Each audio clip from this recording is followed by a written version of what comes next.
Now, some areas of this game are quite dark, so to ensure that you can actually see what you're doing, or certainly that the player can see what they're doing, we're going to attach a light to the first person controller.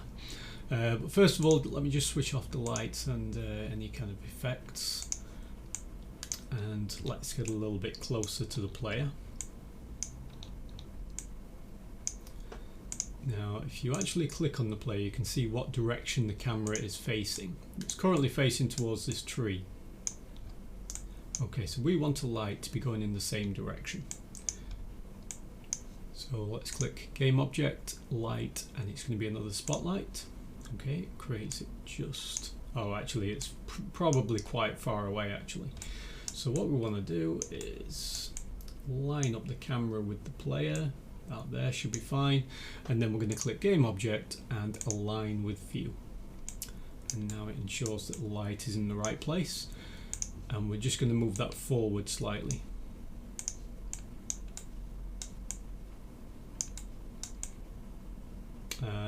Yeah, okay, I think that's pretty good.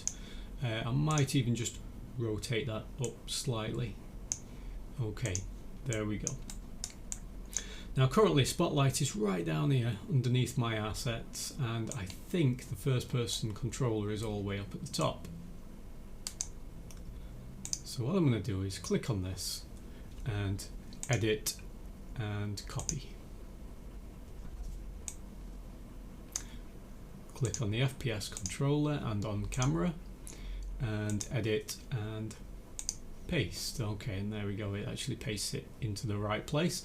We're just going to click and drag that onto the camera so that it parents to the camera, and let's just get rid of that original spotlight, and let's just go back up to the FPS controller, camera and spotlight. Okay, very important that spotlight is parented to the camera so that wherever the camera is facing, the spotlight will obviously follow the camera. So let's adjust some of these. So the indirect multiplier, we've got a little bit of a warning there. Let's just change that from 1 to 0 because we don't need that. It gets rid of that warning. Lighting has been disabled in at least one scene view. Okay.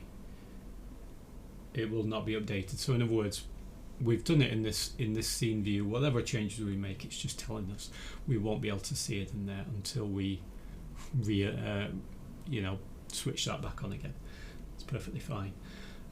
So the type is a spotlight. The range of this one I'm going to increase to about 50.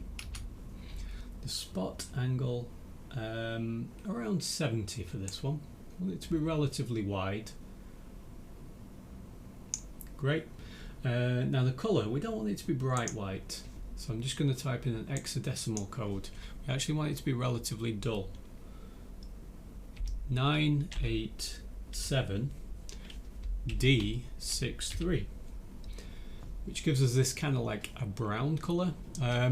Quite often with lights you get sort of a tungsten style colour, which is a sort of an orangey colour.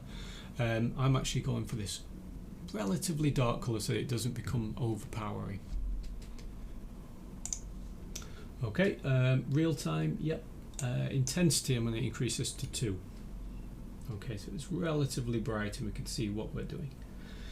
Great, no shadows, and that's it really. So we should now be able to see things much better.